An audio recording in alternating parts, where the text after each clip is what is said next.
Hello students.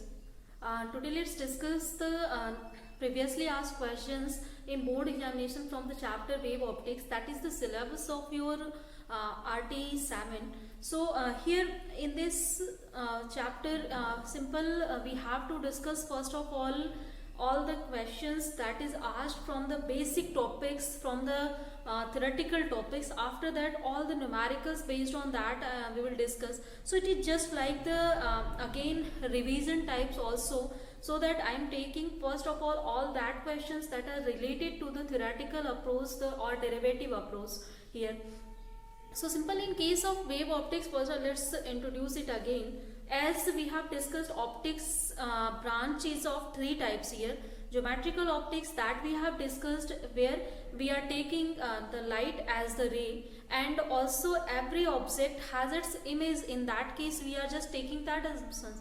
So this is the proper base of the geometrical optics. Second optics we have, that is wave optics. So in case of wave optics we are taking light rays as the wave here, and we are just using Huygens principle for the explanation of all the concepts using the wave picture of the light. Next thing that in next RT and in next unit you have seen the case of dual nature of radiation and matter.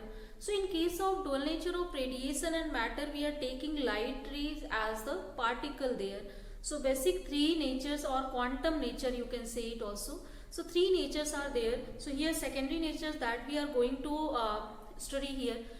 So in this case the basic principle that we are using to understand all the concepts, like first of all with the wave concept what we can just explain. So like reflection and refraction phenomena we have explained on the basis of geometrical optics or ray optics, but still you can explain it on the basis of also wave optics. As in case of wave motion you have studied that waves are reflected or transmitted from anywhere, then definitely we can just solve or we can prove the reflection and refraction phenomena, laws of reflection and refraction by using wave concepts also. Next thing that we have the interference phenomena, diffraction phenomena, polarization phenomena, Doppler effect. So such types of all effects we can easily explain on the basis of wave concept. Later the photoelectric phenomena, Compton effect, fine spectrum, all that phenomena we will explain on the basis of particle physics. Okay. So let's start it first. The question, first question is that what is wavefront and what is the Huygens principle of wavefront? So it is very basic question that can be asked also, and that is asked in 1 mark or 2 mark. So I have just seen it. So basic thing is that what is wavefront first of all. So as light, you know that when any source that is emitting the light, so it emits light in all possible direction. So if we will take the locus or of all that points that are reaching at in a space at a single time, means simultaneously, if you will take the locus of all that point, then that will provide you the wavefront. So simple wavefront is a geometrical locus of all that points that are in the same phase. So suppose we have any point source here, this is S, the light is moving in all possible directions, we have taken it. Then suppose that at this point light has been light is reaching here in time t, then obviously in time t, suppose light is reaching here, light is here and this. So in this case, if you will just meet these all points, then this will provide you a locus of, and that locus has a shape, that is the spherical shape. So this spherical shape is known as the wavefront. So here in whole of the chapter we will discuss all phenomena with the help of wavefront here. So this is the basic key that we have to use here, and this is the concept of Huygens. So later we will discuss what is Huygens principle, but still I think wavefront is now clear.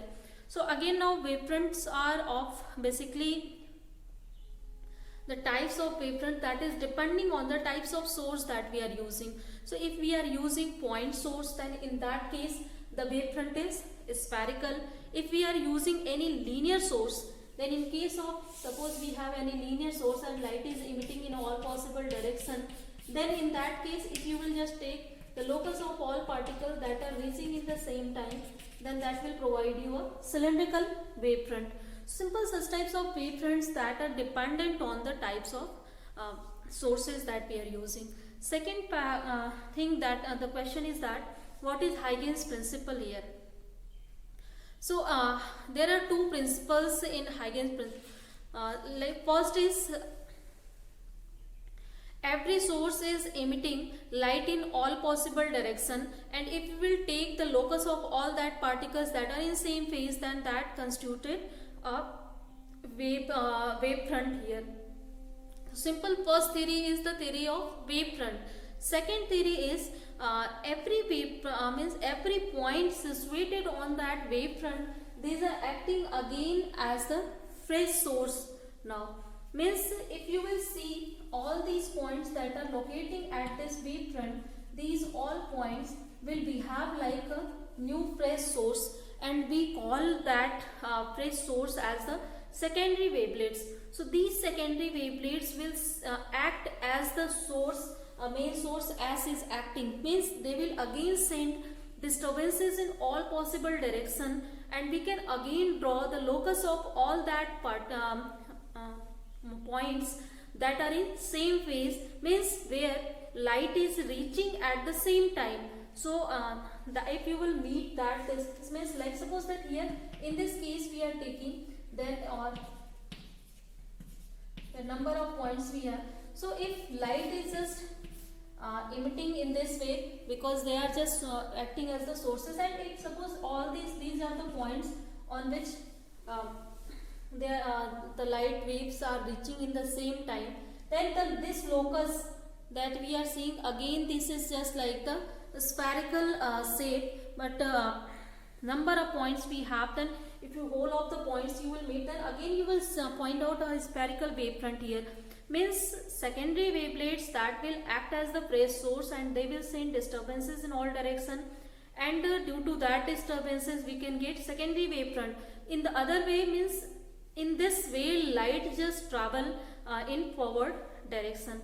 One more thing students, here light will not travel any time in the backward direction. Like here if you will take this direction, then this will show that light is traveled to the back to the source here. So light will travel only in forward direction here. So you have to take forward direction to make the wavefront here. So next question that we have, how to prove the first law of reflection by using Huygens principle.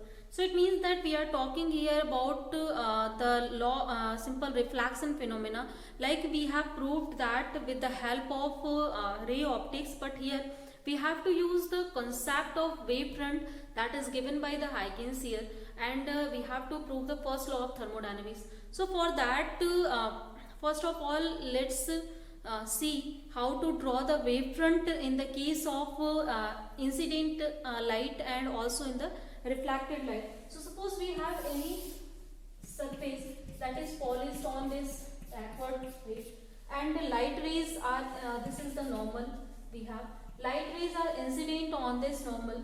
So suppose one light ray is here in light ray, and three light rays we have just taken their incident. So this would be parallel. Okay. Now after incidence, obviously they will reflect from here. So these are the reflected light, and in this reflected light we can draw just normal here. So let's draw the normal that we are. Now how can we draw the incident wavefront and reflected wavefront? So simple, in case of incident wavefront we have to choose all that points that are in the same phase. So we can just see all that points that are in same phase, and according to that we can draw and wavefront here. So this is the wavefront. In this means all these waves are suffering extra or additional path difference, this one and this one. So and also at this point they are reaching in the same time, they are in the same phase here. So suppose I am just giving it name something AB. So AB is the incident wavefront.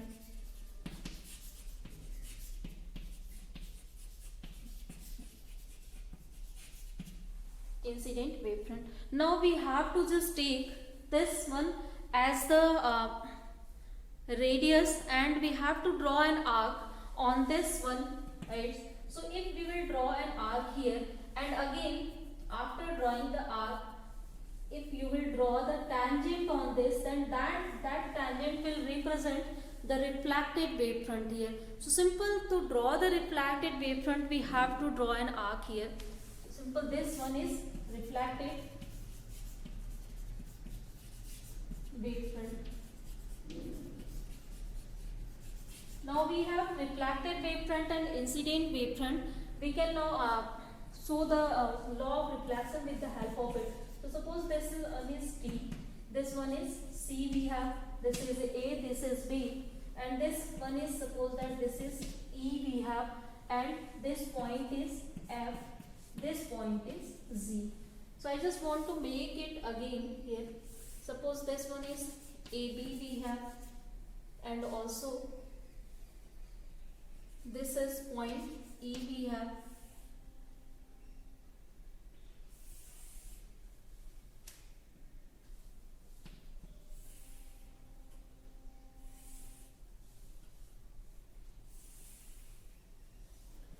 So this is our reflected wavefront D, this is C, this is F point, and this one is Z. So these are the points that we have, and using this only construction we can just prove the law of reflection. So let's see that. So by geometry, as these are the tangents, then obviously they will be of 90 degree. Second thing is that in this case, suppose we are taking this one ray that is facing the additional path difference, then the time that will taken by this wave to reach this reflected wavefront, that time you can just calculate easily by distance upon velocity. So suppose t time is taken by the wave to reach from E to Z here. So we can write it T is equal to some first EF upon this C plus Fz by C. So this is the time taken here in this case. Second, now we can just calculate what is the value of sine I and sine R. So sine I will be this angle. This angle is I. Then obviously if you will see by the geometry, then this angle will be also I here. So this is the angle I that we have.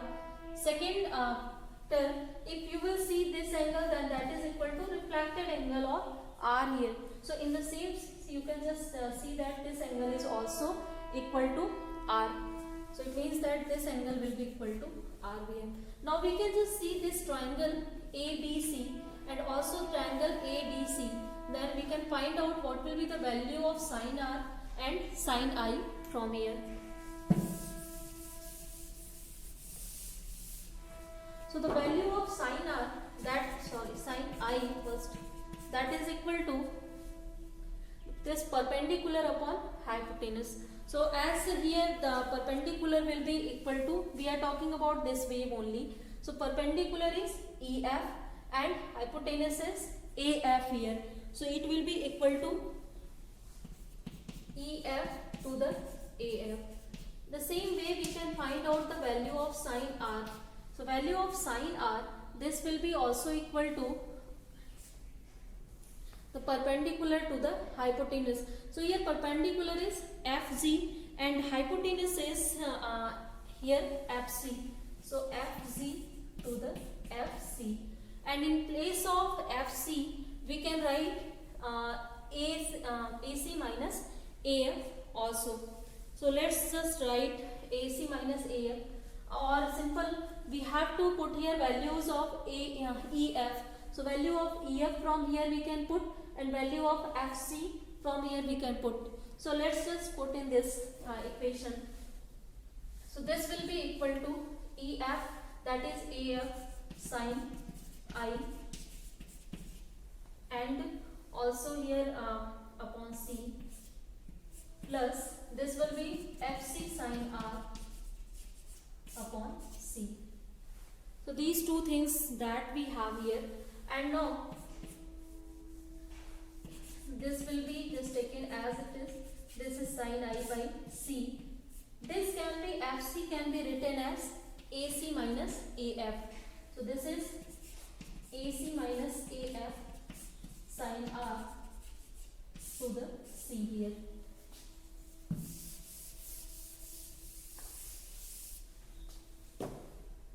So again T is equal to, you can write from here, this is AF, just take AF as the common, then this will be equal to AF by C sine I minus sine R plus AC sine R by C here.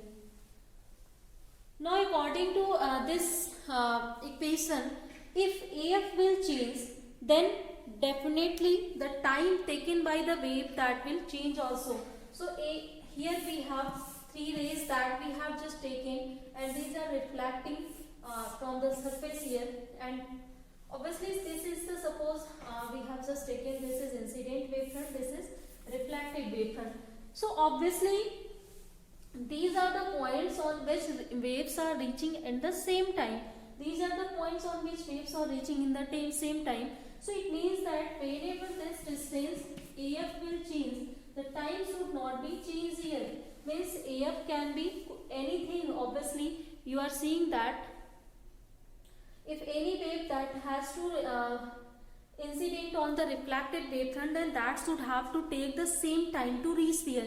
But for any wave, when we will change AF, suppose that any other wave that is incident on it, and it means that F point can be changed easily, and whenever F point will change, this value of time will change. Means the wave that are reaching to the reflected wavefront, they are taking the different times, and this is the violation of the principle of Huygens, as telling us that whenever we draw the wavefront, then obviously wavefront is that point when all the waves are reaching in the same time there. So obviously they should have to take same time.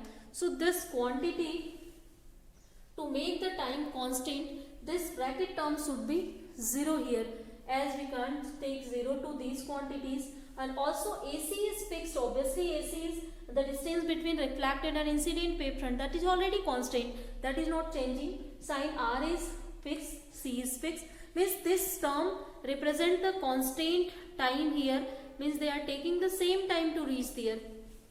But this term is making the difference, so that's why to make it or simple to use the Huygens principle of wavefront, we have to make this term is equal to 0 here. So simple here, this should be equal to sine I minus sine R. This should be equal to 0. So if you will take, this will be sine I is equal to sine R, or you can write I is equal to R. So this represents that angle of incidence is equal to angle of reflection, and you know that this is the law of reflection we have. And by the geometry of incident wavefront, reflected wavefront and normal, you can see that they are all in same plane. So obviously the second law is proved automatic, so you can just understand that. Next question is that just prove the Snell's law by using the Huygens principle. So third thing that we have to prove here, number of derivations are here. Next, like when we will just come in the case of interference or diffraction, so there are also some derivations.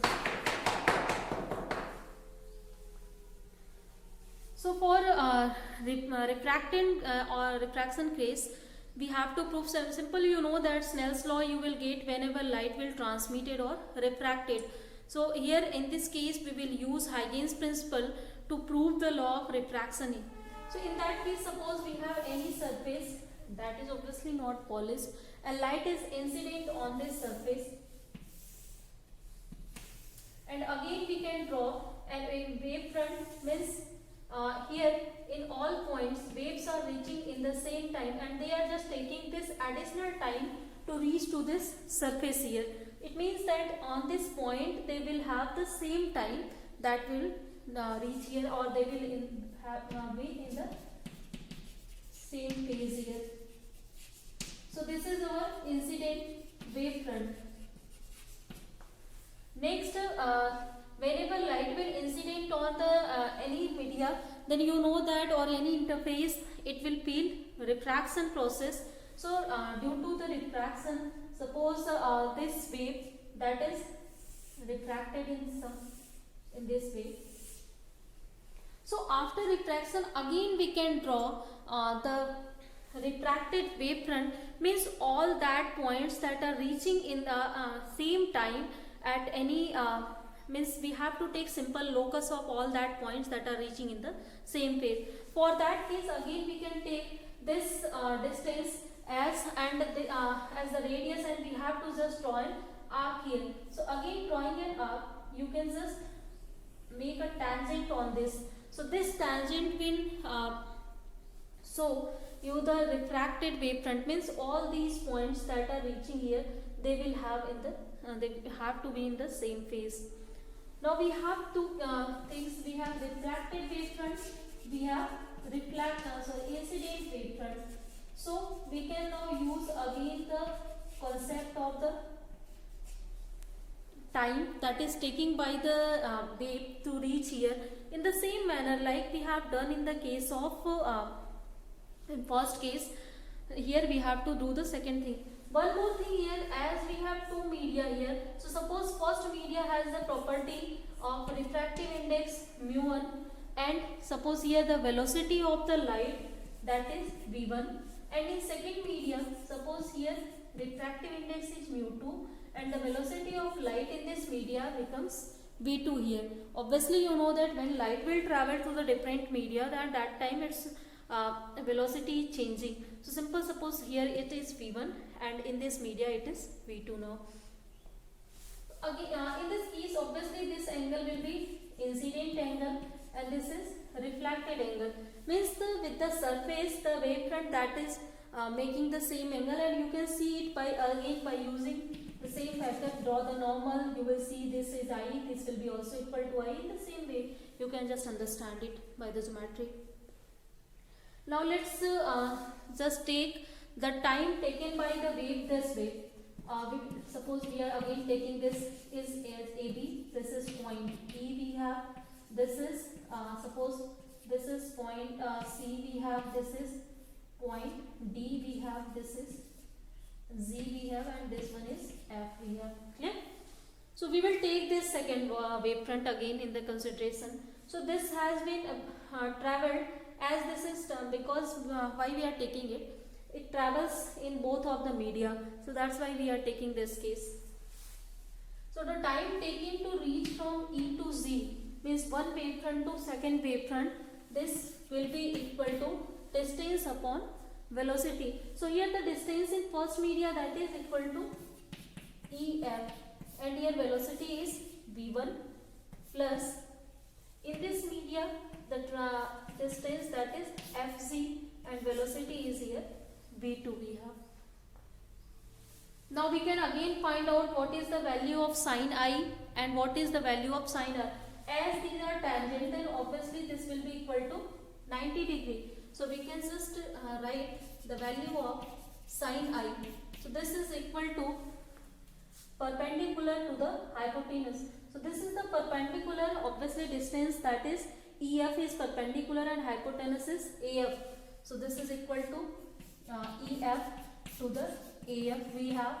Again in second thing, if you will take the sine R, then sine R, obviously this is 90 degree angle, then this is perpendicular, this is hypotenuse. So this will be equal to FZ to the FC here. So from here we can see the value of EF and value of FC from here. So let's see that. So value of EF, this will be equal to AF sin I, and value of FZ, that we have FC sin R.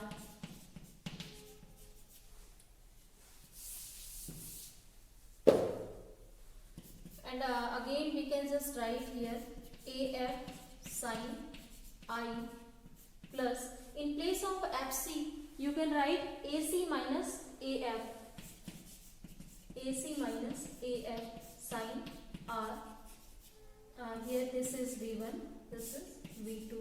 Again we can take AF as the common, then we will get sin I upon V1 minus sin R by V2 into AF plus AC sin R upon V2 here.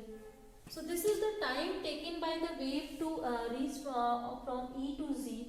So now as in this case, this quantity again AF, that can be changed easily. F, the value of point F is not certain point, it can be changed from A to C. So whenever this AF will change, then this will change the value of time taken by the wave, means different waves, they will take the different time. If you will take F here, it will take different time. If you will take F here, then this will take different time. And this is the violation of the law of wavefront or simple principle of Huygens. So to make it validate, then we have to just take or we have to make this term as the 0. Again this term will represent the constant time.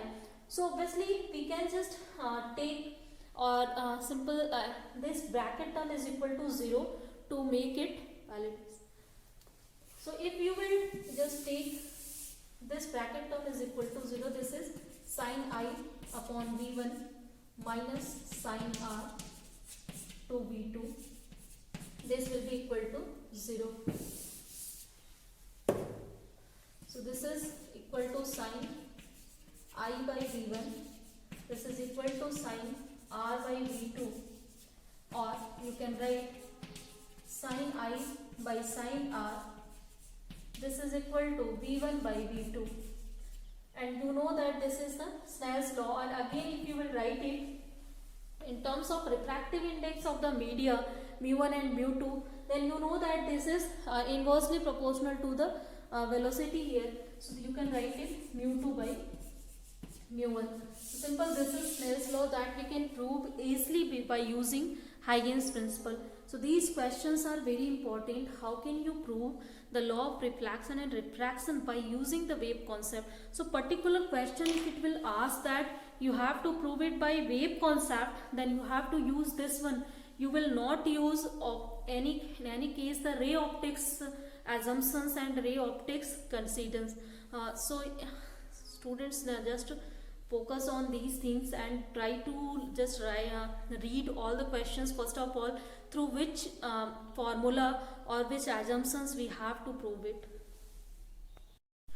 So next one more question is here, that is what are the coherent sources and why the coherency in light that is important for the interference. So you know that interference is that phenomena whenever light rays are superimposing over each other, then after their superposition there is redistribution of energy takes place. Means at some points we are getting maximum intensity, at some points we are getting minimum intensity, and according to that we will get a dark bright fringes. So that phenomena is known as interference. So in that phenomena, one necessary conditions, that is the need of coherent sources. So simple coherent sources are those sources which can produce the light waves that are in the same phase for the long time, for the long space. So these kinds of sources or pair of sources are known as coherent sources. So whenever light will produce the sources will produce the light of same phase or same frequency, then that time when that light will interfere, then you know that already we have proved it in case of wave motion in class 11, that if such kinds of light will superpose on each other, then we will get the maximum intensity or minimum intensity distribution easily. Means at some point we will get maximum intensity, at some point we will get minimum intensity. redistribution of energy we will get easily. Means to observe the phenomena of interference, the first necessary condition is that the two light waves or more light waves that are interfering with each other, that are superimposing with each other, they should have to be in same phase. Their frequencies should have to be constant, means same.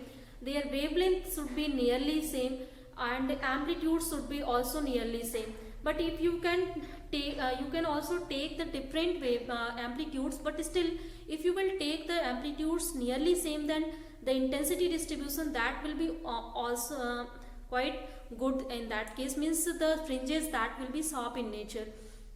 So this is the first basic thing that we are needed for the production of interference. Without coherent sources we cannot produce interference in light waves or in any kinds of waves. So that's why you can understand simple what is the coherency, and the simple what are the coherent sources. So these are those sources which can produce light of same frequency, and those light waves will have the constant phase difference or same phase. So in both of the cases can be there. Means constant phase difference, if you will just calculate their phase difference at any point on in the space, then that time that should be constant. Simple. So there are two types of coherency also. We have temporal and spatial coherency. So in case of temporal, if light wave will maintain their phase difference, constant phase difference for the long time, then that is known as temporal. And spatial means if they can maintain their constant phase difference for the long space, then that is known as spatial coherence. So these are the basic things that is asked in ignition. So next important topic that is asked, that is Young's double slit experiment, and in case of diffraction, the single slit experiment. So these two derivations that is asked, so that we will discuss in next class. So for today I think all these things you have understood. So let's end it today. Later that things we will discuss in next class.